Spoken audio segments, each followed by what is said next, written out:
14 तारीख के प्रोग्राम को सक्सेस करो और हमारा जो कॉन्स्टिट्यूशनल सॉल्यूशन का जो डिमांड है for greater Tripura land,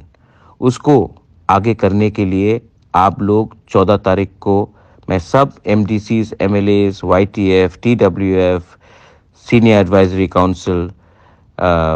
Motha leaders, सबको, सीडब्ल्यूसी लीडर्स, सबको मैं अपील करता हूं कि आप लोग इमीडिएटली एक मीटिंग को बुलाइए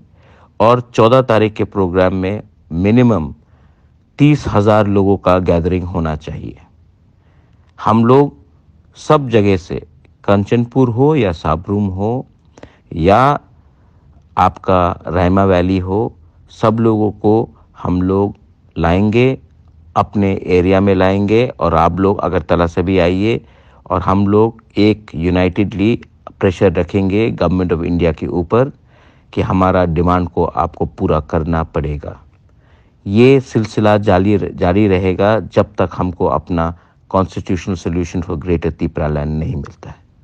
मैं चिंता नहीं करता हूं कि कौन कहाँ है, लेकिन ये हमें करके रखना पड़ेगा क्योंकि हम लोग शांति से लेकिन एक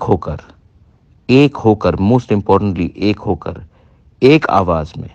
हम लोग अपना डिमांड को दिल्ली के सामने रखेंगे और अचीव करेंगे। This is Bubagra messaging all MLAs, all MDCs, all leaders of Tripura Motha, zonal chairmen, CWC members, warriors, YTF, Burri Badal, CAC, everyone. Belaino Hambai.